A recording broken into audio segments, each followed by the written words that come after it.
Thank you.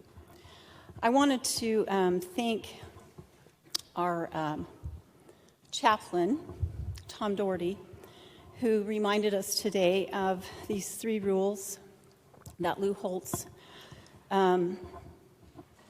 believed. He followed 3 rules that were do the right thing, do the best you can, and always show the people you care. I think we've all had so many letters and emails, contacts from our constituents and others about what has occurred to them, and I want to stand for my people today. On the 14th of November, I received a contact from one of my constituents, and she said, I want to share with you the effects that the unconstitutional vaccine mandates has had on her family. She said a family member of mine just died yesterday, which would have been the 13th, as a result of INL vaccine requirements. He had COVID last year without any lasting effects, and so he did not need and he did not want that vaccine. But since he worked with INL, he was required to get it to keep his job, his lifelong career. He was too young to retire and too old to be able to find a new job, so he took the vaccine purely to save his job, but also to appease a senseless crowd who refuses to follow real science by pushing this tyrannical mandate from his employer and the federal government. He did it so he wouldn't lose his job, but he lost his life. His wife lost her husband, his children lost their dad, and the grandchildren lost their grandfather.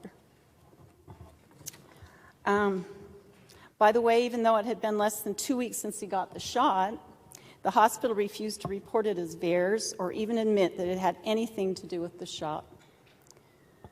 This is not okay. Our constituents expected us to put an end to this and protect our people, and especially our future generations. Nobody should be able to have so much unchecked power over what goes into another's body, and these people need to be held accountable for the lives they are taking.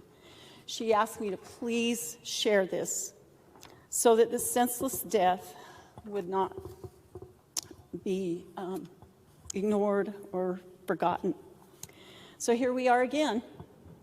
We were here to address serious violations of our bodily autonomy, our medical privacy, and our natural God-given rights identified in the Constitution and in our Declaration of Independence. I don't know how bad it has to get before we awake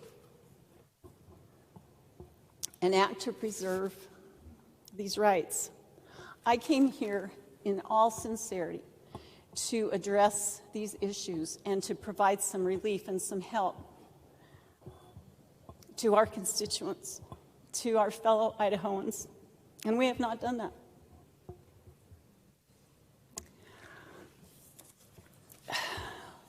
So let us make sure that the action or inaction here in this legislative session this year in 2022 is reflected in the next election. May our constituents pay attention to our voting records, pay attention to us, voters, and hold us accountable. Thank you.